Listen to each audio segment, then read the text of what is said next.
The carpet industry says about 2 million tons of carpet, which is about 70% plastic made from fossil fuels. So that's 1.2 plus million tons of plastic carpet is thrown away every year. And it is more than every plastic bag, plastic water bottle, and plastic straw the US throws out combined every year. That's one product. Welcome to BuzzHouse, a Baker Tilly podcast where you can hear all the buzz around multifamily housing, with all the info you need to help you win now and anticipate tomorrow. Hi, I'm Don Bernards, the partner in charge of Baker Tilly's multifamily housing practice. And I'm Gary Gibson, a partner at Baker Tilly, also specializing in consulting on multifamily housing transactions across the country. Let's get started. Back in August of 2023, we had Gina Ciganik join us to discuss healthy building products, building options for developers of multifamily projects, and what it takes to cultivate a healthier environment. Gina is the Chief Executive Officer of Healthy Building Network, an organization that helps to define the leading edge of healthy building practices that increase transparency in the building products industry and to reduce human exposures to hazardous materials and chemicals. We are very excited to have Gina back on the show to talk about the results of a study that she had alluded to back in August when we had her in the BuzzHouse.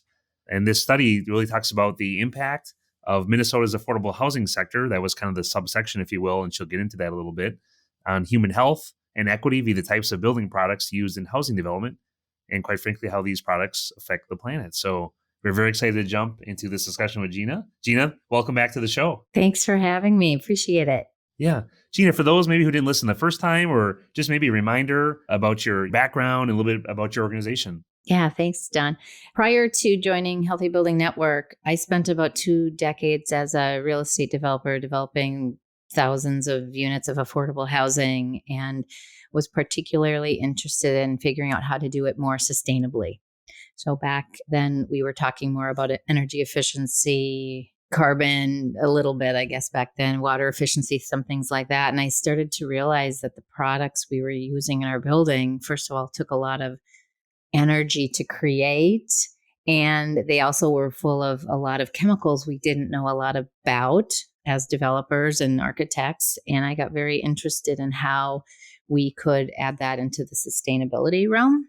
So I started working at Healthy Building Network about 8 years ago. And our team is full of researchers and scientists, material scientists, and folks who evaluate the full life cycle of all the products that we use. So I like to say that when I was a real estate developer, I used to think about 50,000 square feet or 100,000 square feet of a building at a single time. Now I'm thinking about the 2.5 trillion square feet of real estate that is being projected to be added to the earth by 2060, which will double everything that we have today. So, well, first of all, let's not build that much. Let's figure out how to rehab and build more sustainably in all the ways, but making sure that as we build and rehab, we do it in a healthier way. One of the exciting things that's going to be happening with Healthy Building Network in the coming weeks is we have always worked on issues that were beyond the building. We always recognize that the scale of the built environment hits the health of the planet and the planetary boundaries conversations. And so we wanted to make sure people understood the wider breadth of our work. And we'll be rebranding and changing our name from Healthy Building Network to Habitable.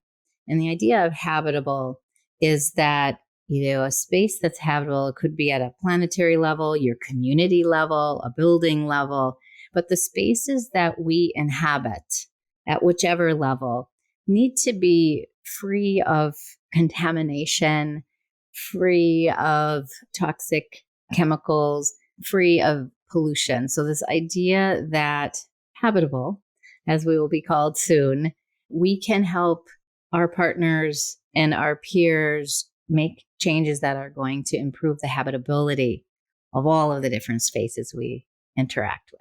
Perfect. Thank you, Gina. Gina, maybe just, kind of getting into, let's, really kind of big picture first. And maybe some of this is a little bit self-explanatory, but why do these results matter? Why this specific study? Yeah, thanks. So our team looked at affordable housing here in Minnesota, about 36 projects, which we'll talk about in a bit. But I would say the most important reason is knowledge is power. Until we know information, we can't make change.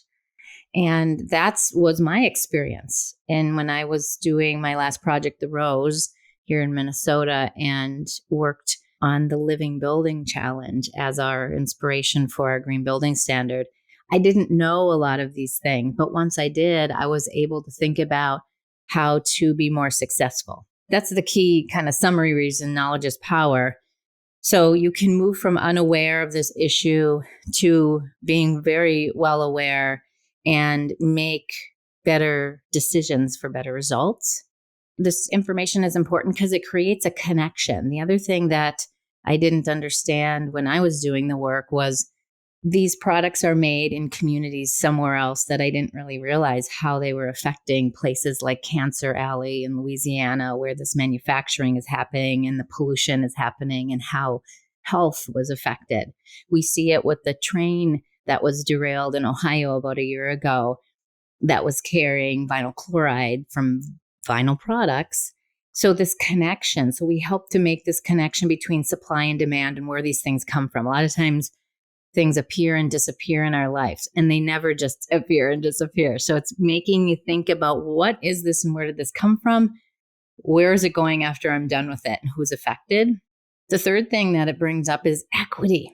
Not everybody, even though we're all affected by exposures and pollution and climate change, people of color, low-income populations, and children are disproportionately impacted. So as we were working on our DEI initiatives, we have to start thinking about how this information can help us make better decisions so certain people aren't hurt first and worst. And then finally, getting back to the 2.5 trillion square feet, we are a part of a large scale sector. And we have the power to change the health of the planet if we all start making better decisions. It's an amazing opportunity to use the scale. There are things, if we all made pens, we might not be able to affect the scale of the planet, even though our pens should be made in a better way too. But there's just nothing as massive as the built environment. So those are the reasons we wanted this report to come out, so people could understand this issue more and how they could take leadership. Very good. Thank you for that big picture overview, Gina. Gina, before we get into maybe some specifics, maybe a little bit more about the study you mentioned, maybe 36 specific properties, maybe, just a little bit more about that source of information for the study. Yeah, we worked with the Minnesota Housing Finance Agency to look at 36 projects that were funded between 2019 and 2020 through tax credits and other sorts of funding. It represents about 2,100 units and over 2 million square feet. We're not naming what projects or what architects. So all of that, we aggregated it. It's anonymized. So this isn't about shame or blame. This is all about this amazing information for taking leadership. And we looked at 5 categories of products, flooring, countertop, paint, et cetera, and about 600 products that were used. Wow. Very good. I ask a question about those type of products. What tends to be maybe more harmful, if you will, for the environment versus, what's preferred? But maybe the first question is, Gina, you're a scientist, you're a researcher. Did you have your hypothesis, like what percentage of products? Maybe that was the first question. Then let's get into what did the results of the study show? What type of products tend to be preferred materials? I think maybe your language versus what products have a weight to go. Yeah, good question. And I want to clarify, I'm not the scientist, I'm the translator. I work with the team to translate, when they're talking about chemicals and words that have way too many letters in them, that I say, how do we make this really simple? So that's my role. And yeah, did I know what the results are going to be? Pretty much, because I was a developer for 20 years. I know what I used. I know what everybody's using. And the second reason is because Healthy Building Networks supports organizations all across the country, from huge tech firms to the largest global architects. We work with K-12 studios to healthcare. That's the other thing I want to make sure that this is really clear. This is not about Minnesota doing it in a certain way, right or wrong, or about affordable housing.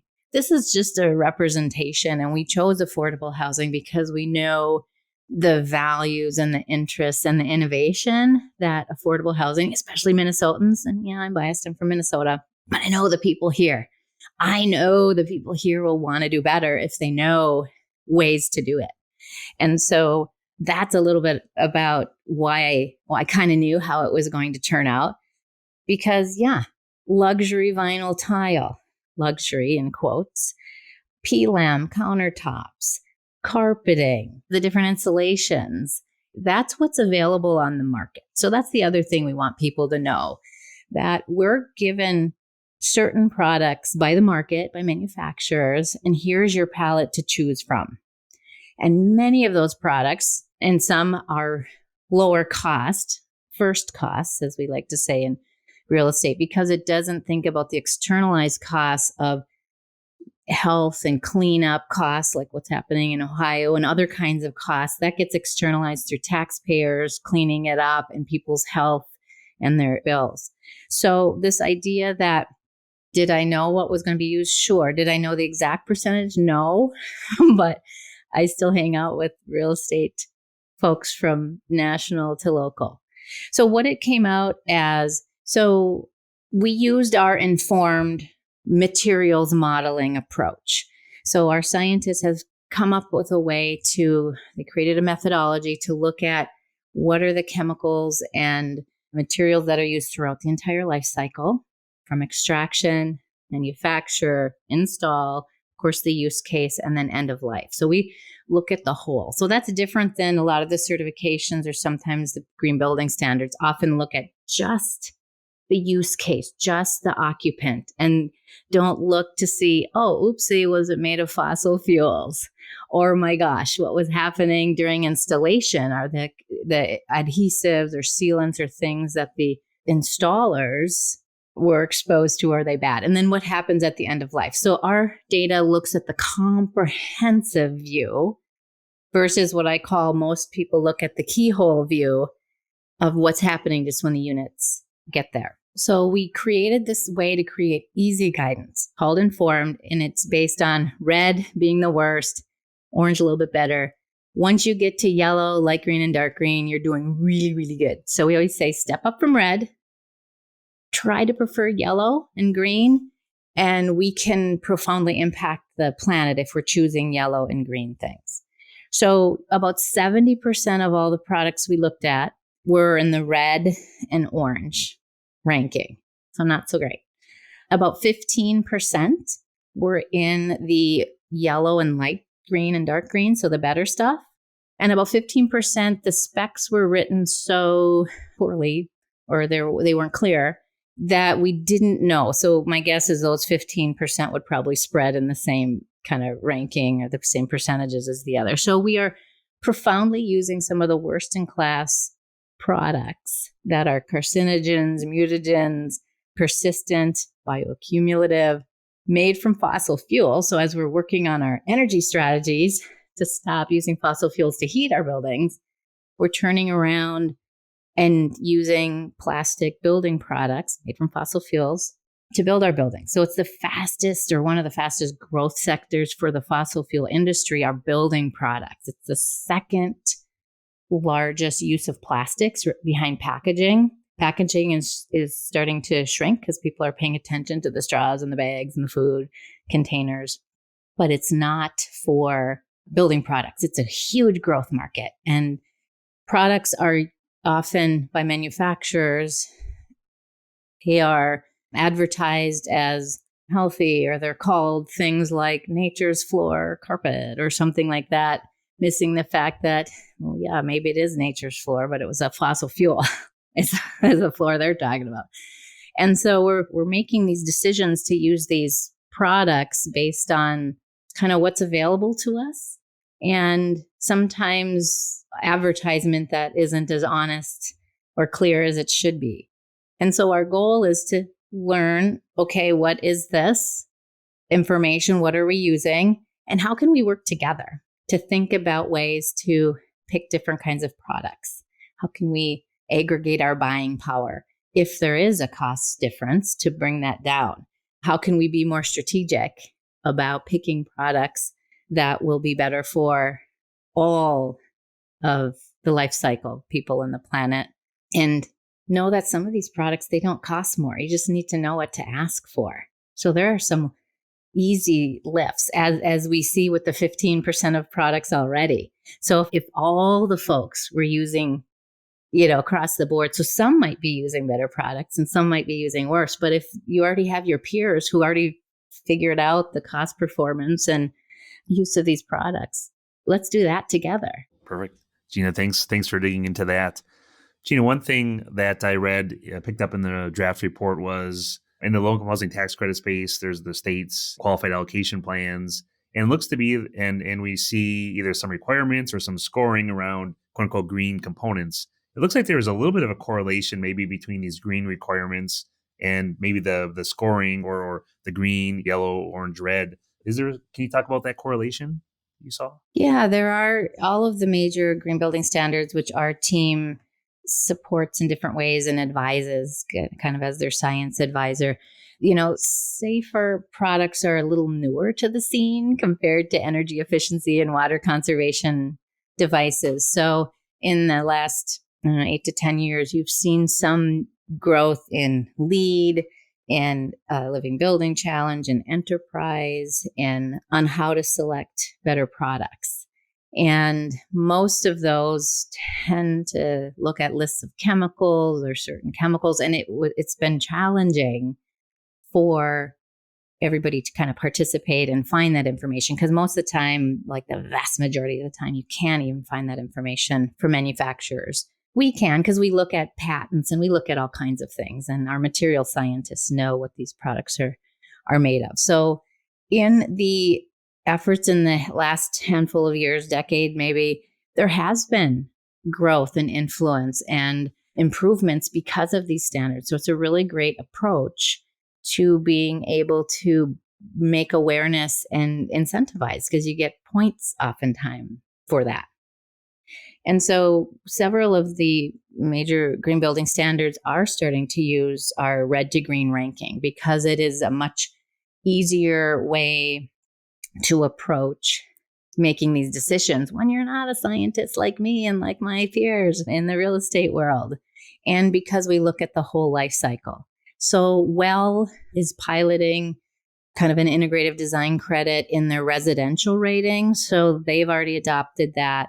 And we are working with the other ones to start using Informed as a materials modeling approach so that people can much more easily make decisions without being a scientist. Very good. Very good. Gina, one other part of the draft report we think about, and you already gave us some advice what developers can start looking around, but you mentioned different stakeholders, right? There's so many stakeholders in the real estate development process, from architects to general contractors to the funding agencies. Should you maybe just give one or two examples of how can other, not just developers, but others in this ecosystem participate? Yeah, a lot of the pressure often gets on the developer and often the architect too. And again, this is still a new idea to most when we're talking to our different audiences out there.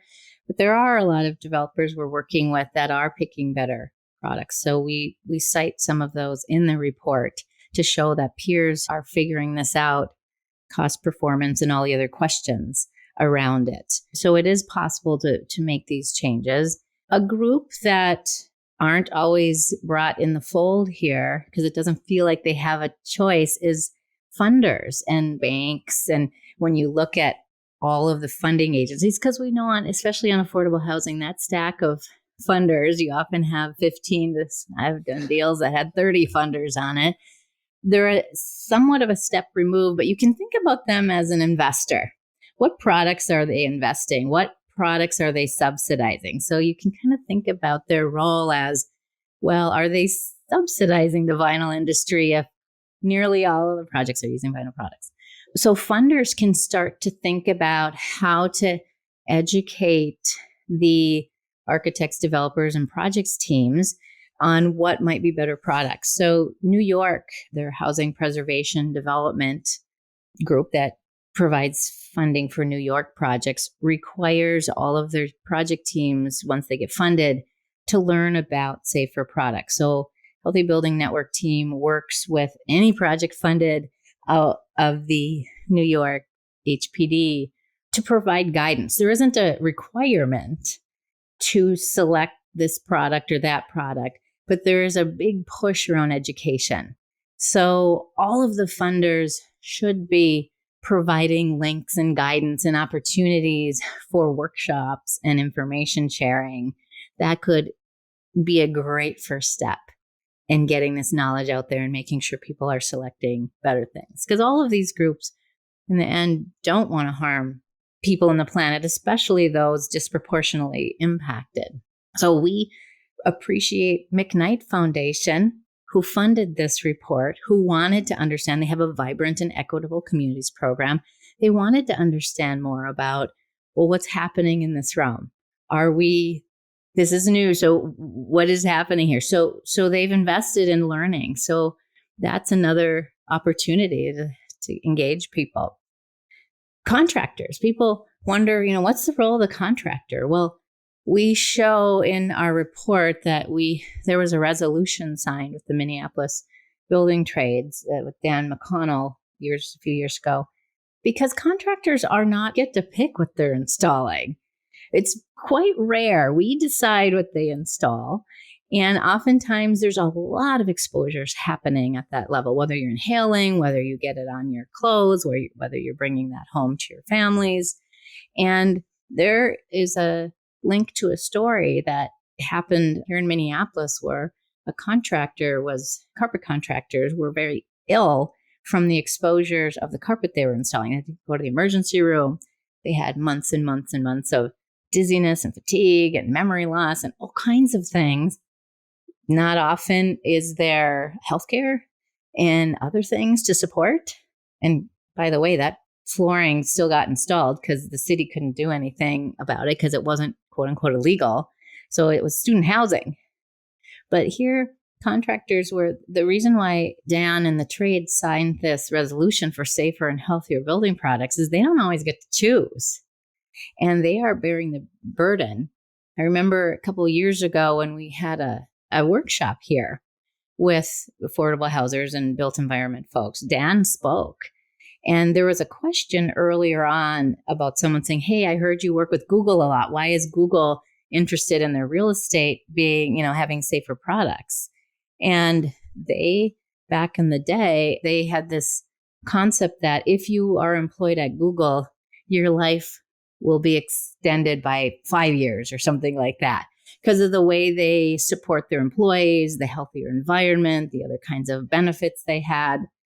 And I was explaining that. And then Dan got up to speak and he said, I just came from a memorial that we have every year for contractors who have mesothelioma, who either lost their life because of lung cancer caused by asbestos exposure.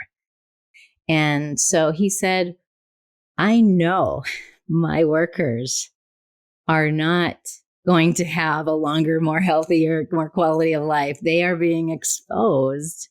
And that's important for me and for us, is what he was explaining in the contractor industry. So that's the other thing we want to think about a lot is contractors, we're setting them up for a healthier life or not. And I didn't, sad to say, back in the day, I just assumed the government, the science, whoever made these products weren't making them full of stuff that made people sick. I mean, if I could buy it off the shelf, why would I think it was going to be problematic for people being exposed to it? I always say, it's like when I get on an airplane now, I buy my ticket. Nobody expects me to go look at the cockpit and check on the equipment or see if everything's ready to go. Somebody took care of that, and I trust that. Now, if there was smoke billowing out of the cockpit or a wing was on the ground, I wouldn't get in. So that part's on me. But this is where we, as a real estate community, can start demanding better, can start saying, hey, when you're advertising manufacturer for your vinyl floor, make it clear this is where it comes from, fossil fuels, and that it has these other kinds of issues. So we have the opportunity to ask the questions now. We have the opportunity to lead this.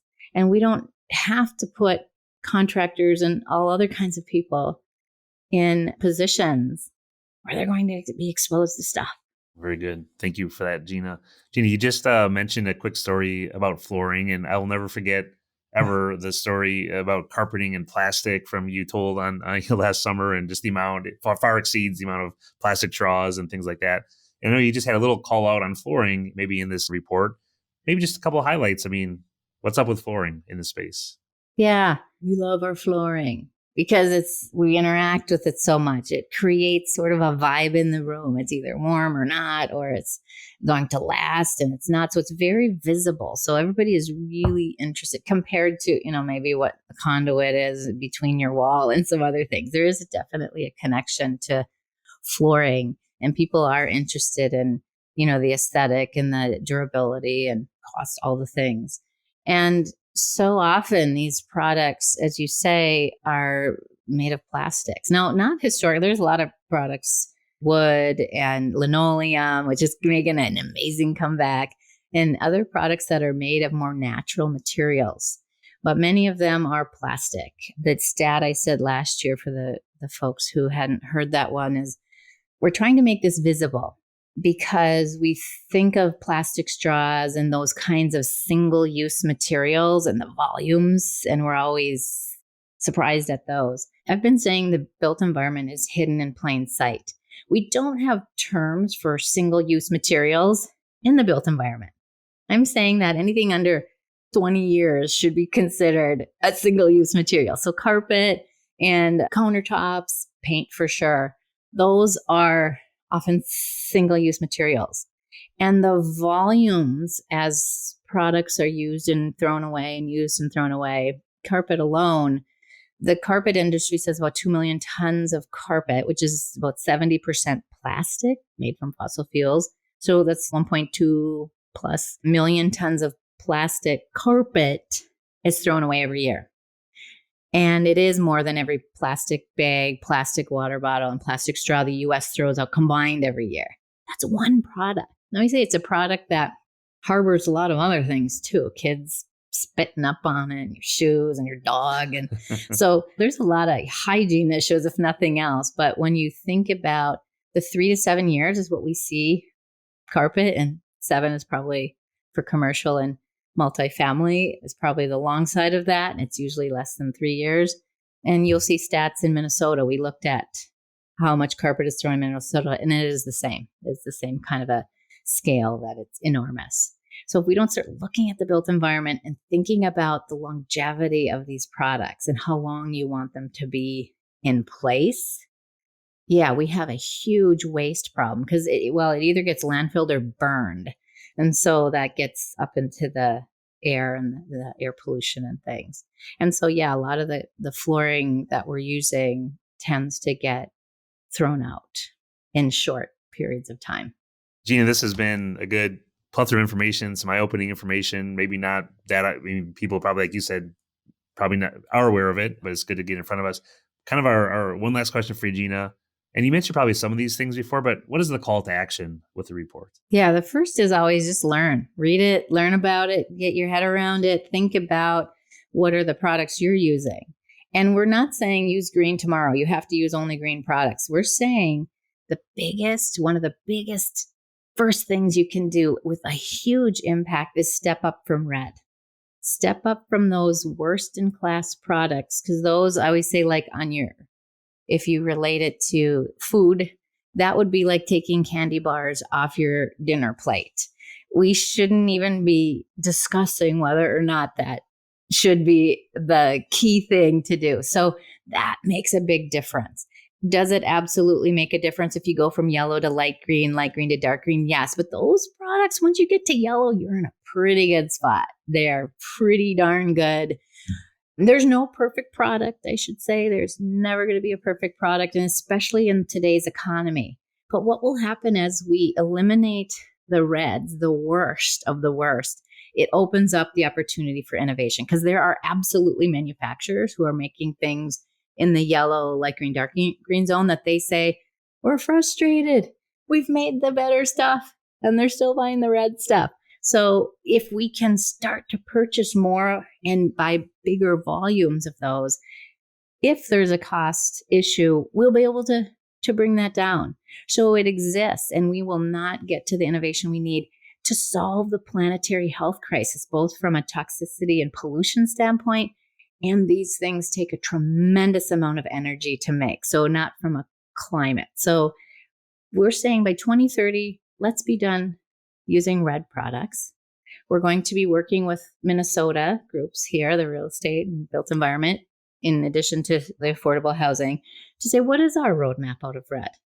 Where is it easier to step up, and where might it be more challenging? And where are groups like the Lower Sioux making this new hempcrete? DEED, Department of Employment and Economic Development, funded the Lower Sioux here in Minnesota to support a new wall made out of hemp, which is brilliant. Why aren't we investing in clean jobs and clean manufacturing and amazing new products like that could really reshape the future, our health, and of the planet? Very good. Gina, thank you so much. That's it for this episode of the BuzzHouse. A big thanks to Gina Ciganik for joining the show today. Tell us about healthy building products and their impacts. Once again, I'm Don Bernards. Don't forget to subscribe so you don't miss an episode. For additional resources around multifamily housing, check out bakertilly.com. If you have a suggestion for the show, email us at bill@bakertilly.com. That's BUILD @bakertilly.com. See you next time on BuzzHouse.